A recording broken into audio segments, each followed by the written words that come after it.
Hey, welcome to the All Hard Grit and Grind channel. Yeah, so we're back at it again. Back by popular demand. Well, I don't know about the demand part, but anyway, y'all get what I'm trying to say. We back at it. We back at these Black History Month thoughts as the month winds down. We want to get into some more of these stories and events here. Now, these stories and events about this individual are rather interesting, very interesting. So we're gonna get right into it. This installment is about an entrepreneur, a real estate owner, philanthropist. His name was Robert Reed Church, or better known as simply Robert Church.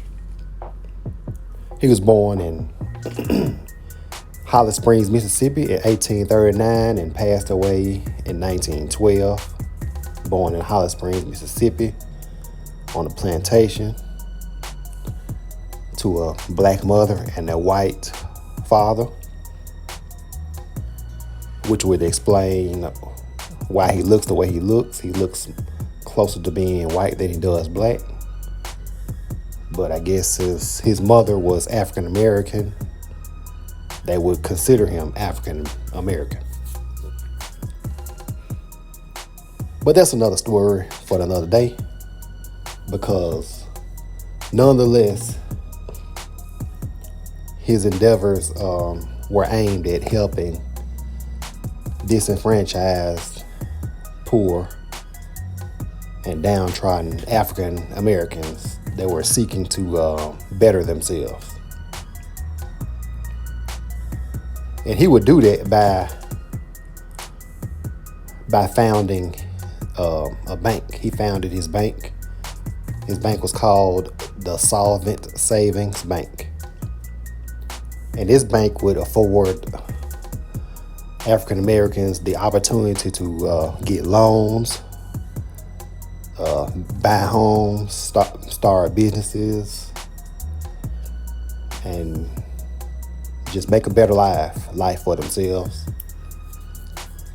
among other things. And he also did what he could to give back to the community. He used his wealth to build parks, playgrounds, an auditorium, a concert hall. And at these places, he would have political rallies and graduation ceremonies and parties in the park, like picnics and things like that for African Americans to enjoy. Since they were excluded from all the other amenities in the city during that particular time because of state-sanctioned racism. He bought up all these properties and black people could go to them for no issue.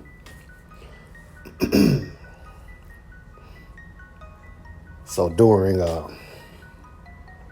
we're gonna get into how this Holly Springs native ended up in Memphis. But let me go on a tangent right quick. Mississippi sure has produced some of the most influential people out here. Whether they're entertainers or politicians or businessmen or whatever. Mississippi has produced some notable and most prominent, recognizable, influential people. So shout out to Mississippi. Even though they eventually ended up in Memphis, but hey, it is what it is. Shout out to Mississippi. They were born and raised in Mississippi, so there you have it. Shout out to the SIP. All right, getting back to the topic. So, So his mother died when he was 12, and so then he would go on these voyages with his father, whom was a steamboat operator. And he would go, his route would include him going from New Orleans to Memphis. And he would go with his dad on these journeys and pretty much learn the ropes of operating the steamboat, because he was a steward in the steamboat's mess hall and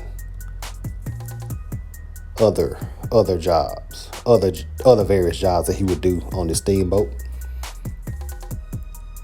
So when the boat got back to Memphis, that's when the Union troops took over the area, because this was, mind you, during the Civil War.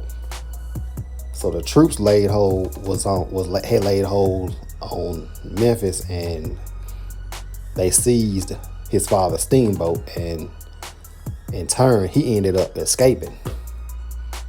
And when he escaped, he was able to get these all these different jobs. He worked as a shoe shine boy, a stable boy, looking out the horses.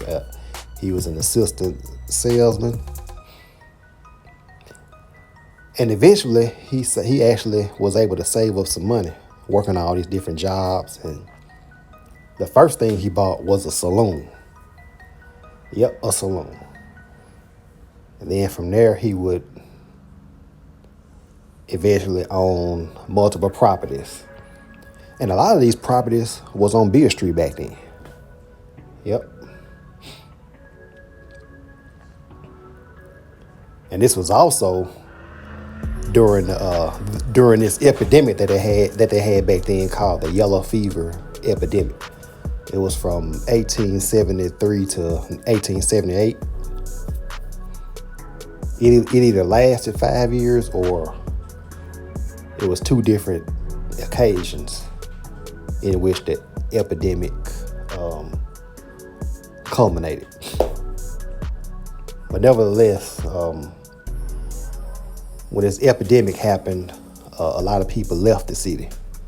The city lost its charter, meaning it was no longer a city anymore. It was just it would become a taxing district. That's what they called it back then, a taxing district.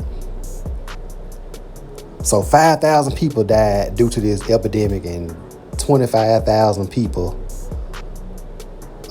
left the city, abandoned the city.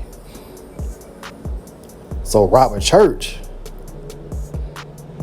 with investment knowledge in mind, he began to purchase up land and real estate with the long-term thought that when the city recovered from the population loss due to the property values going down, that these properties would eventually have value again and appreciate in value.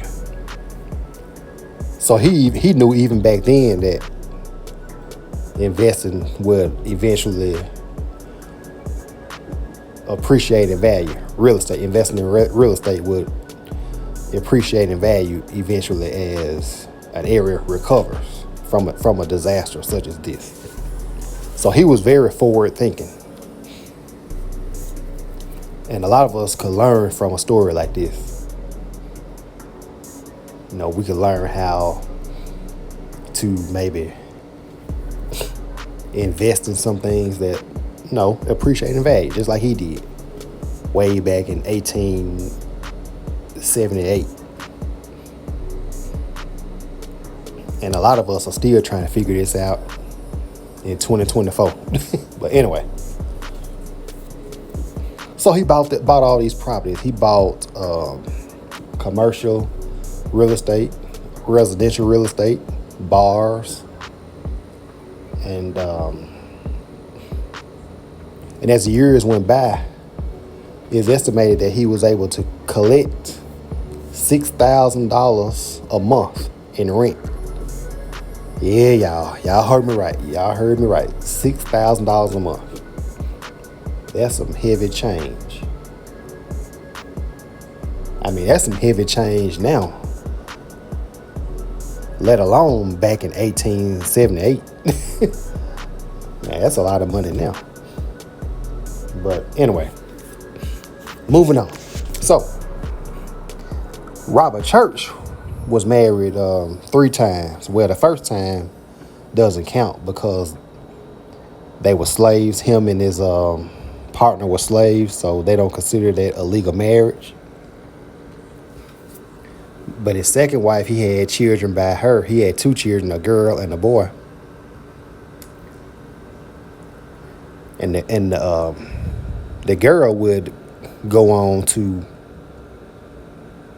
become a teacher and a principal because she was like one of the first African American women to graduate college and get a degree. And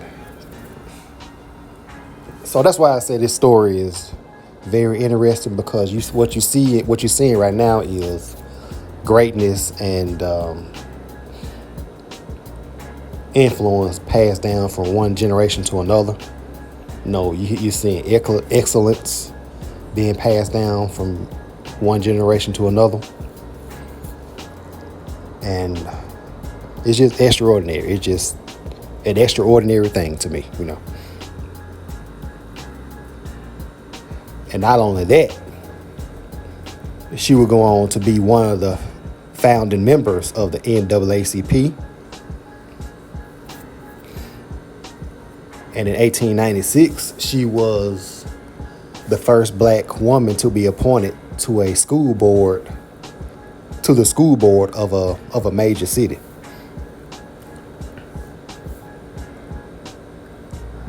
I think one of them was Washington, D.C. or Baltimore, one of the two. So greatness just being passed down from generation to generation. In his second marriage, he had a son by the woman he was married to, and he would name his son after him. So he would be a junior. Now the son would go on to take over his father's business after he passed away in he passed away in 1912, and I think he took over his business in 1950 or something like that. But he became an entrepreneur. He became influential in the political arena as well.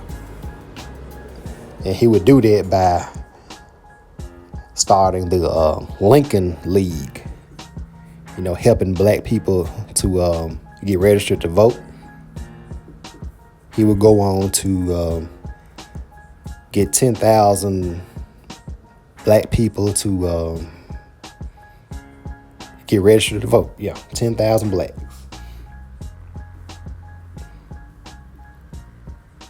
So again, this again just shows how greatness and influence can be passed down from one generation to another. This is how it should be. And it cannot be glossed over and overlooked. And who knows where we would be if we had more families like this. Kids nowadays just squander opportunities like it ain't nothing. But here this family is, making good use, taking full advantage of their father's business acumen and know-how and expertise and notoriety.